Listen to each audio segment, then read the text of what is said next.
grab a box of tissue. I'm going to warn you because you're going to need it after hearing this beautiful and inspiring story from darkness to light.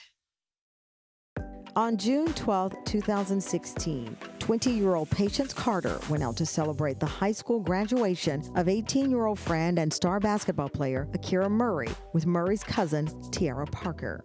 The trio planned a night of fun and dancing, but what they didn't know was that their lives would change forever after walking through the doors of an Orlando, Florida nightclub called Pulse. Shots rang out just before 2 a.m. after 29-year-old Omar Mateen stormed the club, and by the time the dust settled, Patience was shot in both legs, and her friend, Akira, was dead. Just hours later, as Patience lay in a hospital bed, she was visited by Akira's brother, Alex, and the two began a friendship that both would lean on as they tried to heal from the tragedy that would now link them forever. As Patience learned to walk again, Alex stood by her side, and as he grieved, Patience was there for him. That bond turned to love, and 2 years later, Alex proposed, and in August 2019, they said, "I do," and found the light at the end of a very dark tunnel together. Please welcome Alex and Patience Murray. Thank you both for joining. Listen, the love is so real. You're sharing your earpiece with each other. I would not share my earbuds with my husband. So that is we true. had to make it work. He made it work, and it looks great. So Patience, you said the day of the shooting started off as the best day of your life. You flew on a plane for the first time. This was the first time visiting Florida. It was your first girls' trip, as I understand it. It was. I was watching your reaction, looking at the video, reliving some of that night.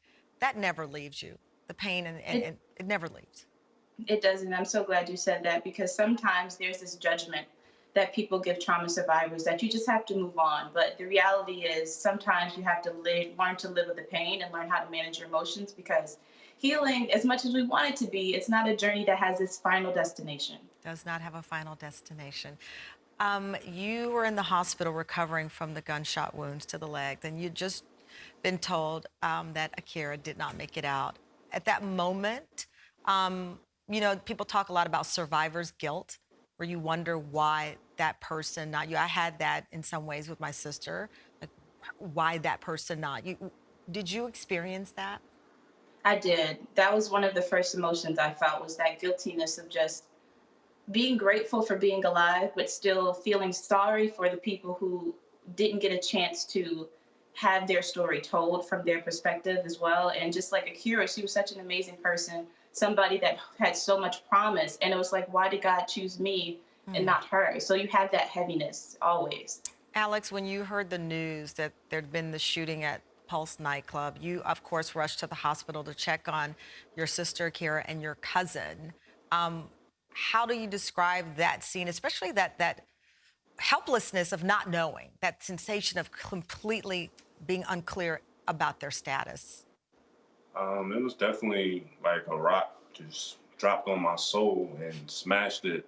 But when I got to the hospital, seeing my cousin, saying that she was okay, and then going to go see Patience once she got out of anesthesia, me and my sister share a personal connection. We were like best friends, really tight. So I already had knew that she was gone because she would have called me. She would have got in contact with me in some way. So I was focused on the next stepping stone, which was healing and being there for my mom, my dad, my little sister, Ayana, as well as Patience and my cousin.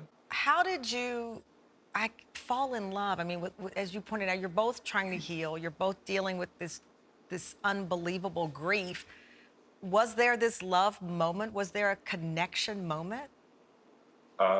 When I first walked into the hospital and for Patient's room and I saw her laying in bed and she was okay, there was something in the air. There was a connection. We locked eyes, and it's unexplainable, but that's what started the root to our friendship and now later on our marriage. It was our movie moment for sure. That's what I felt like. I felt like this is a movie. It is. And sometimes you don't know how life is going to go, but in that moment, I knew there was something more that I had to explore with Alex, so I'm glad I did. And I saw the proposal. What was that like? Well, he planned it. It took Right, 3 months for right, him. right. I was gonna say. I just showed up. You just showed up to the party. You just showed Alex, up. what was that like planning that? Especially again with Um, everything that's gone on in that journey. I definitely knew what I wanted to do. There was no talking me out of it. I knew what I wanted to do, and I got with a good friend, Crystal, who works for the Miami Heat, and we just sat down and we planned. I didn't know he had friends at Miami Heat. I got friends everywhere, but we just sat down and planned an amazing proposal, and Patience tried so hard to mess it up in a way.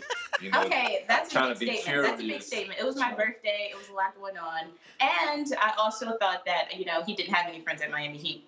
So Right. she So almost- he's listen. Trust me, as a person who always spoils surprises for myself, I get it. it is. What is your advice for people who are trying to fight to get to the light? You have to see the good first, and then you have to be the good. I thought a lot about this. First, I had to see that there was still humanity. There was still something to believe in humanity. The letters that I got from the community of Orlando, so many positive people pouring love into me. So I had to really take away from the negativity and stop looking at that and just see the good in the world first. And then I had to be it. So I had to spread the light in the world that I wanted to see. So that kind of changed my whole perspective of the world because I was contributing to what I wanted to see in it. So I think that's what people need to do. First, you need to see it, and then you need to be it, and be it for yourself and be it for everybody else who needs it.